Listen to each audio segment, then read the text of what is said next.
Hey everyone, it's Ryder from Skip. It's Friday, June 10th. I've got $10,000 grants to tell you about, including one that has a deadline in a few days, plus a quick news update on EIDL and PPP fraud investigations. There's some new news there from the House you're going to want to know about. So first, the quick news roundup, then the new $10,000 grants, including the one that's due in a few days and who it's for. Thanks for tuning in. I'll keep today's video quick. Before you go enjoy the weekend, be sure to hit subscribe, turn on the alerts, and like this video. If we get 2,000 likes in this video today, I'll do a special bonus grant video next week. Plus, don't forget, for our subscribers and Skip supporters, we donate our YouTube revenue back to you in the form of $1,000 grants. And by the way, I'm going to go over these 4 grants right now at a high level, who's eligible, how to apply. I'm not going to do a step-by-step guide. If you have a favorite grant here, or there's one that you want me to talk about more in depth, let me know in the comments. I can put some time together to go in depth on one of these grants. Okay, before I dive into the $10,000 grants, the PPP EIDL bill in the House, have to talk about the huge news today that's going to affect all of you watching, not only today, next week, but in the coming weeks and months. If not longer than that, inflation hits a new 4-decade high on broad price gains, increase of 8.6% in the consumer price index. Here's the timeline over the past 40 years. January 1982, the last time it was close to this was only 8.4%. The stock market has fallen. The Dow falls about 600 points. Huge decline today. This is just a continuation of what we've been seeing. Energy prices jumped up substantially, 34.6%. Grocery costs rose 11.9%. And here's a main point here. There is little sign of when this might end, either flatline or go down. This could continue to rise. As I mentioned, this news hit the stock market hard today to end the week. I'm going to report on this more next week. Going forward on Fridays, we're going to have news roundups. Of course, as important news comes up during the week, we will also cover it. We'll have more guests coming on, more experts. We'll be doing more in-depth videos on funding, on the important EIDL and PPP news. There's been rampant fraud in the program. I've covered a lot of the Inspector General reports, which has included the number of indictments, the number of convictions, and recommendations for the SBA on how to stop fraud both now and in the future, but also to address past fraud, because we know the investigations that have happened so far is just the tip of the iceberg. So this happened today in the House of Representatives. The House advanced 2 bills that seek to extend efforts to address PPP and COVID EIDL program fraud. It's HR 7352 and HR 7334. So first up, on the PPP front, this bill would ensure prosecutors have time to bring fintech lender fraud offenders to justice by extending the statute of limitations for all loans, no matter the type of lender, to 10 years. So they'll have 10 years to do these investigations. You got to believe they're going to take that time to do investigations. And in the EIDL bill here, same idea. This act would extend the statute of limitations for all COVID EIDL loan and grant fraud to 10 years. House Small Business Committee Ranking Member Blaine Luetkemeyer from Missouri said this: as the only standing committee with the sole jurisdiction over the SBA, it is our responsibility to provide rigorous oversight over the ongoing fraud, mismanagement, and abuse of emergency relief funds. Fraudulent actors are robbing the American taxpayer and taking necessary resources away from struggling small businesses. Both of these bills allow investigators time to locate and hold fraudulent actors accountable. As I've reported on in the past, the Office of Inspector General is spending a lot of time going after fraud. Certainly they focused on the most obvious ones, when people go out and buy homes and boats and other million-dollar or multi-million-dollar purchases with this funding. But they're going to keep up the investigations. And it's interesting, they also mentioned the EIDL grants and the fraud there. And many people got grant money that they shouldn't have gotten. For example, if you were one person but you put down 10 employees,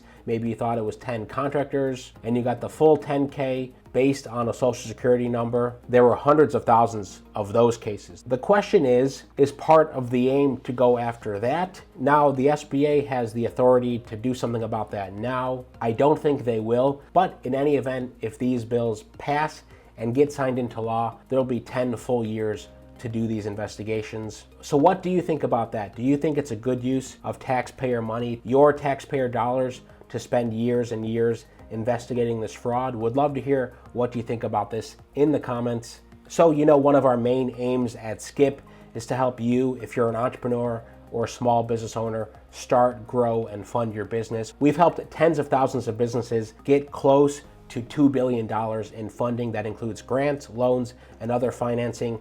Go to helloskip.com/join if you're interested in getting funding help, not only for loans, but for these $10,000 grants that I'm about to talk about and explain. If you want help applying for those, choose the VIP option. The short link there is sbavip.com. We have a few spots left next week. Now, special announcement, our new Skip Platinum is now live, where I will be personally involved in helping you get set up, talk about your options with one of our senior funding concierges. So basically, I'm on the initial calls. That's our Skip Platinum. 2 spots available on Monday. If you want to talk with me, there's 2 spots left Monday. I think 1 or 2 on Wednesday. If you want a bit more hand holding and a bit more help, try it out. Huge shout out to the handful of you who've already booked for next week. helloskip.com/join. You can see all the options there. And here are the new grants. 3 of them have deadlines next week, so pay close attention. I'll link to this below.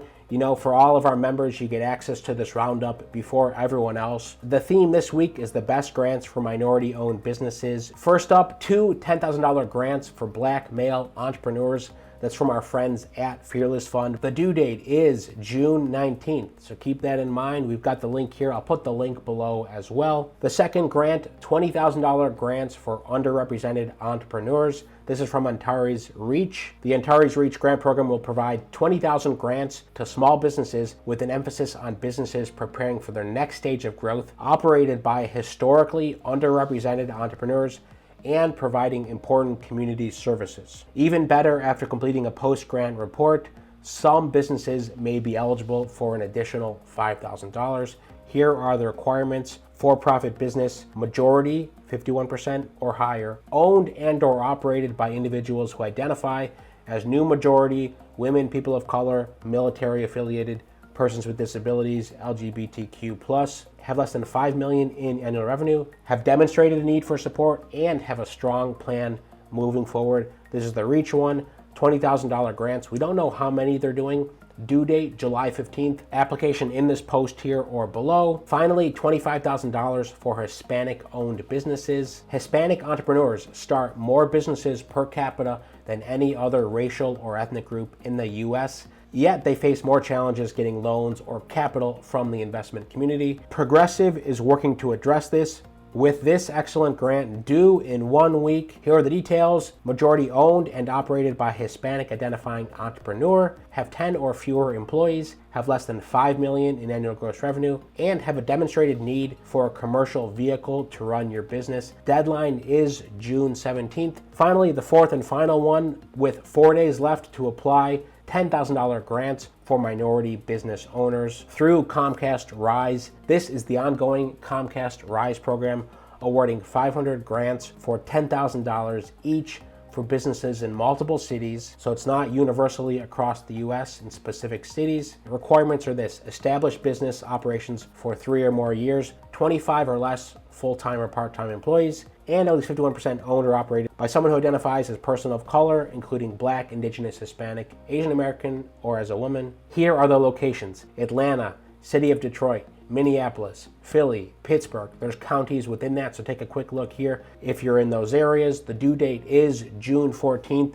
We've got more grants coming next week. If you need help with any of these, you can do 2 things. You can go to sbavip.com to book a time to talk with us early next week. You can also go to helloskip.com/join. If you want to talk with me and a senior funding expert, you want more in-depth support, go to helloskip.com/join and choose Platinum. Only a couple spots left there. So for those of you really eager, you can go there. And finally, leave a comment below if you want me to go more in depth in one of these. We'll scan the comments and I'll do a video based on that. If you found this helpful, hit the like button. This post with these links right below. And thanks to everyone new who's hit subscribe. Most importantly, have a great weekend ahead. Stay well, stay healthy, and I'll see you tomorrow.